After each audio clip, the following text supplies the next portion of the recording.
I should just say this quickly. You're watching Send It Sports. There's a train going by, but today we're just drinking a Corona.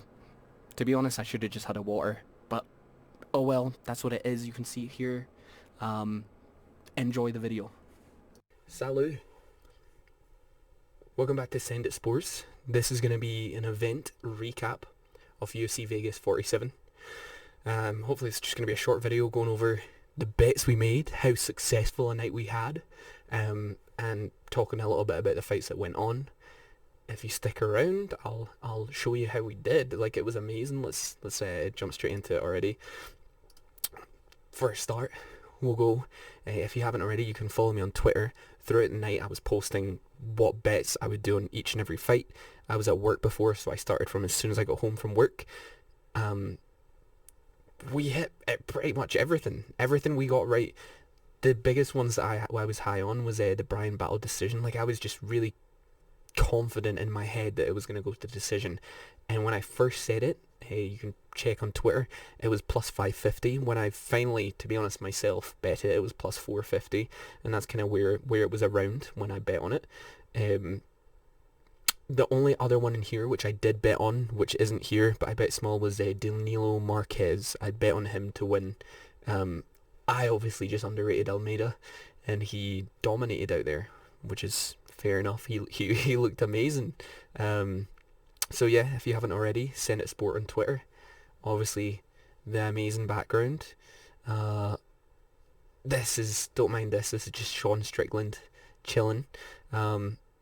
We're going to try to go that as best we can, but let's get into the fights. Let's quickly review them. I'm going to sip this Corona. Alright.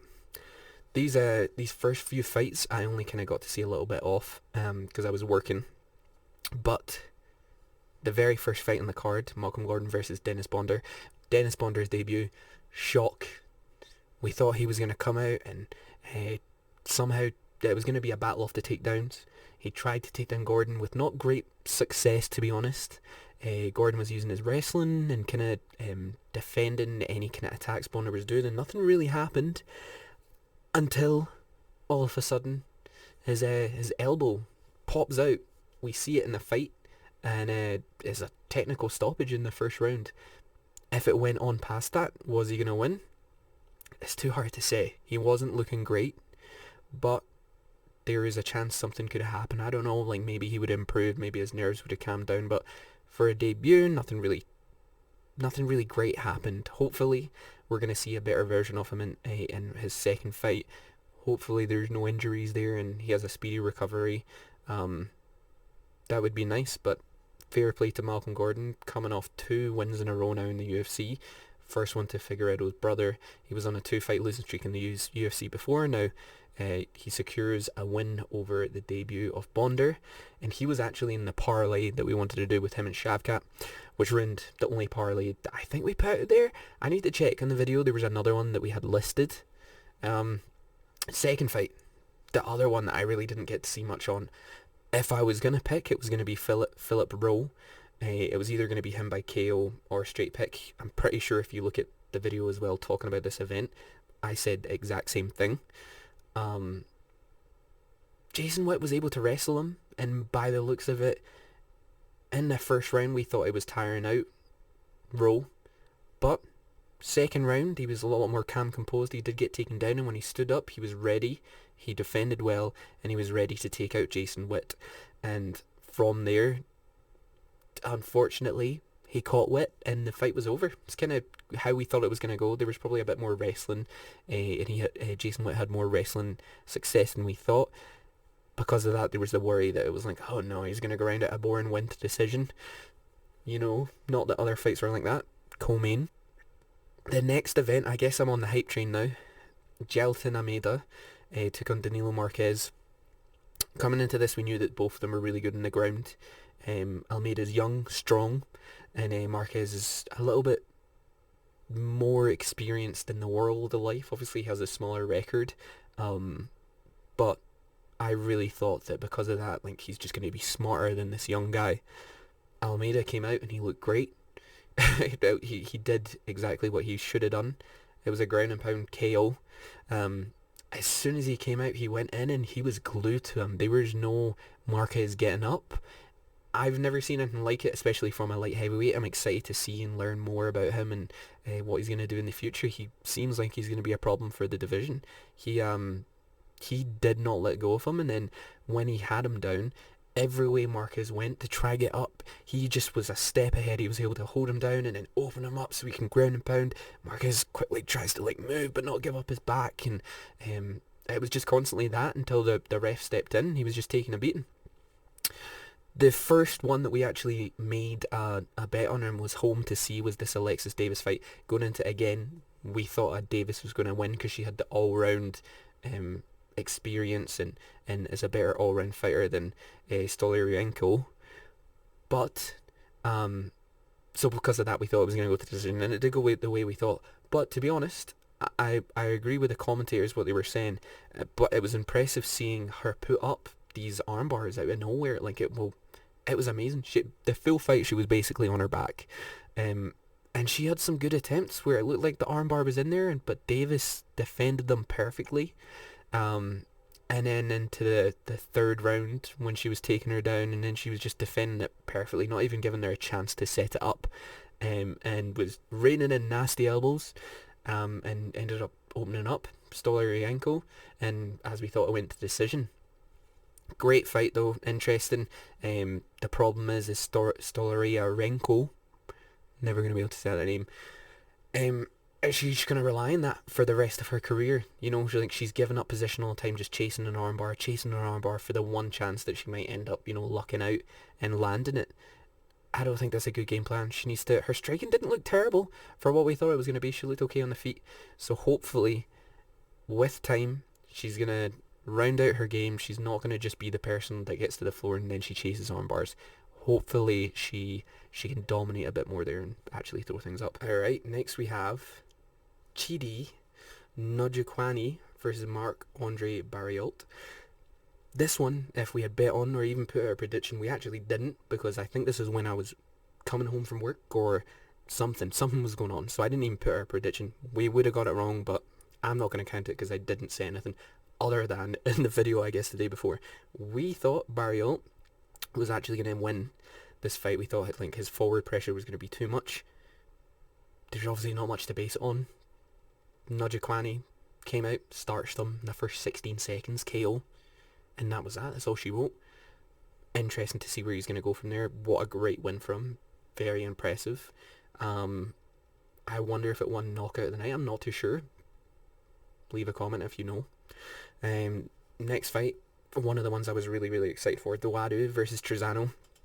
Again, this is the one that we bet on, and I thought it was going to go to the decision, and it did.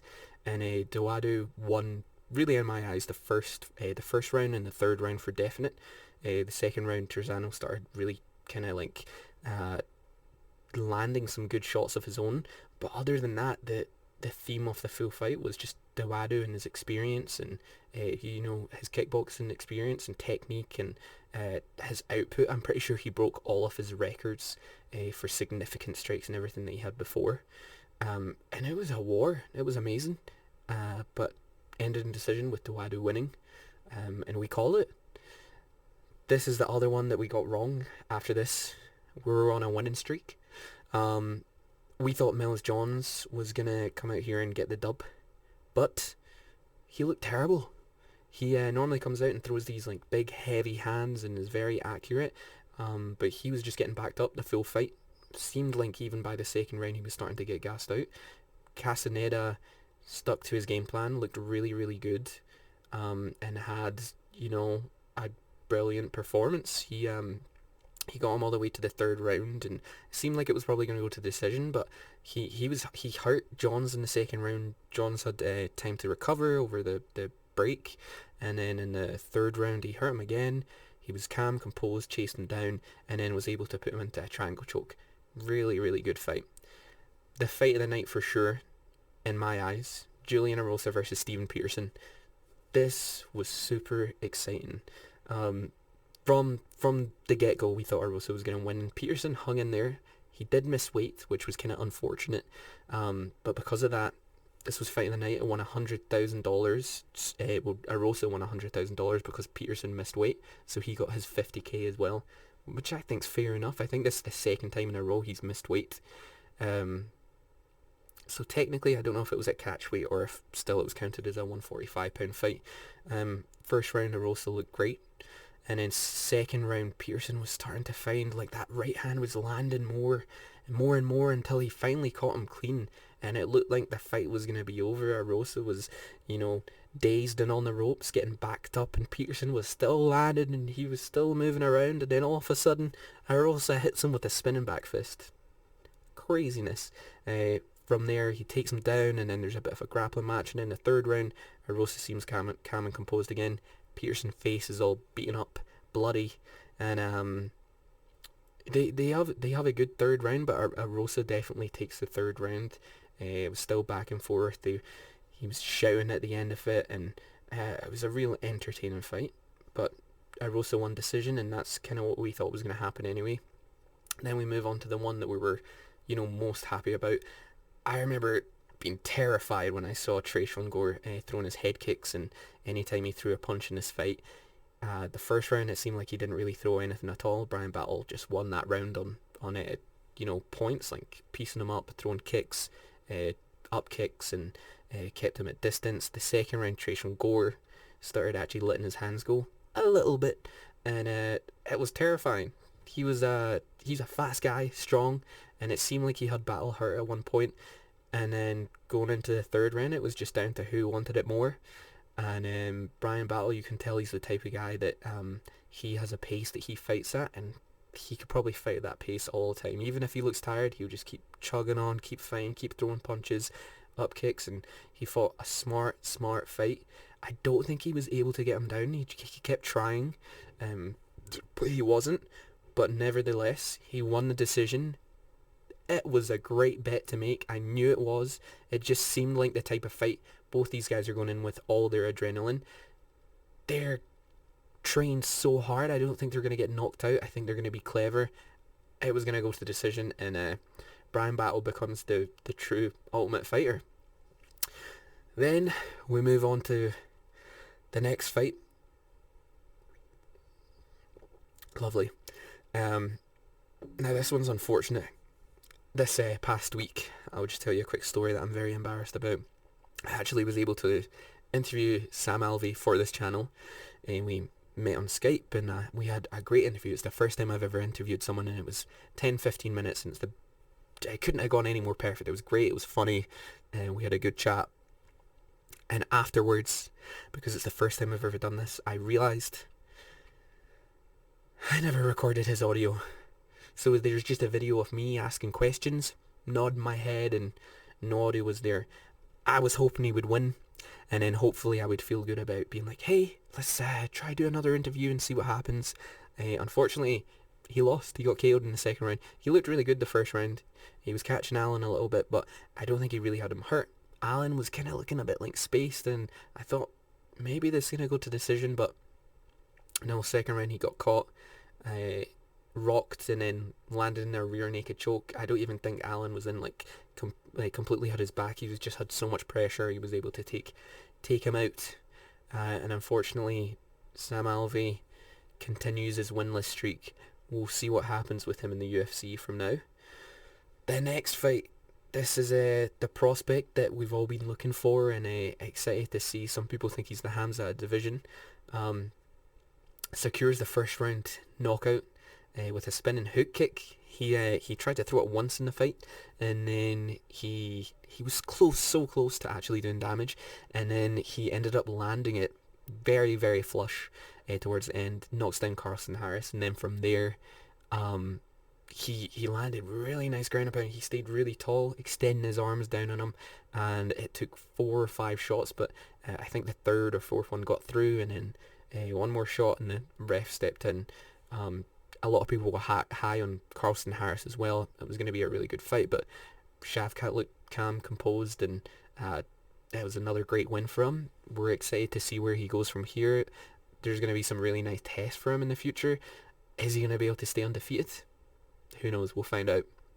Let's move on to the co-main event. Cheers. we had Nick Maximov versus Soriano.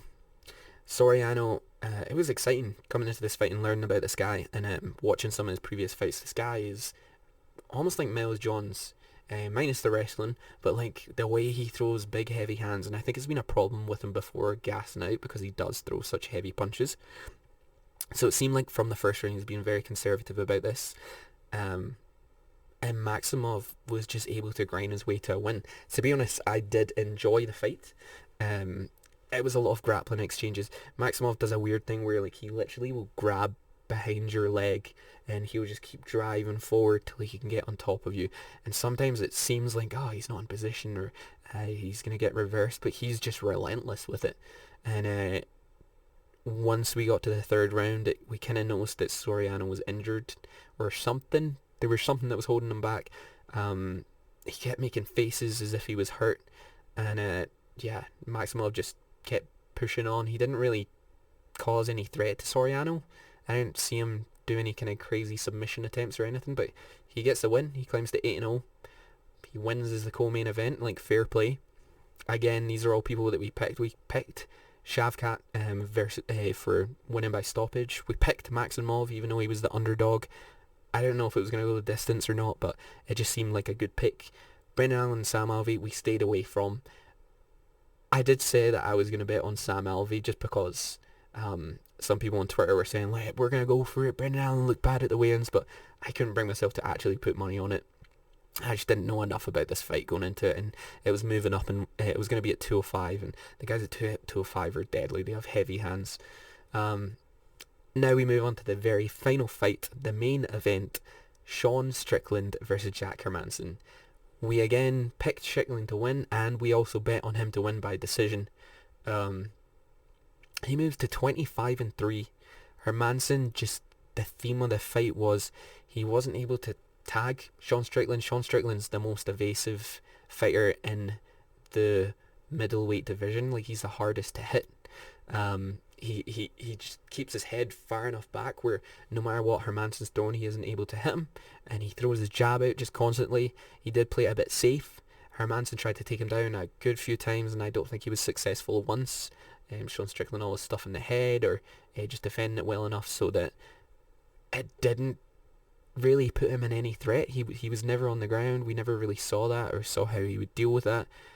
Hermansen, to be honest, just had an off night or didn't really get himself going. Strickland's a hard guy to hit, and I think if you aren't able to do that and you can't take him down, it's going to be a tough fight.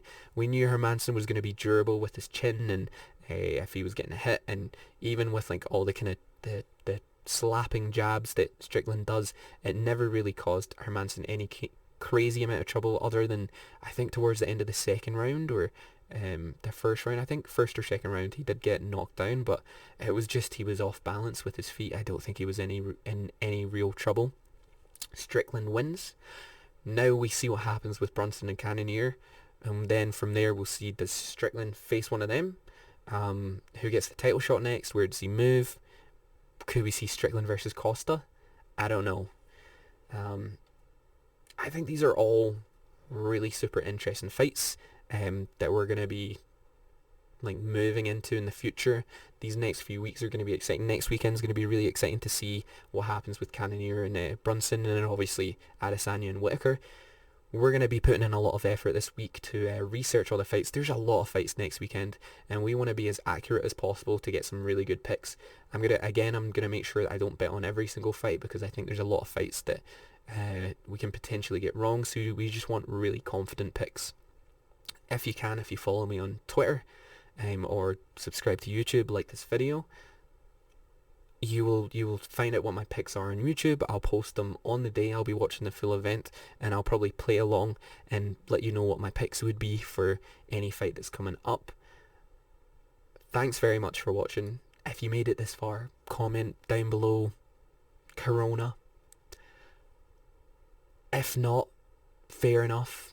As you can probably see as well, the quality has gone up a little bit more. Finally, I realised I was recording the wrong quality. Hopefully you enjoyed this video. In the next few days I should have another one talking about this next up and coming card. what to bet on. We might also have an interview with like a fighter or something like that. Anyway, thanks very much for watching. I really appreciate it. Have a nice night.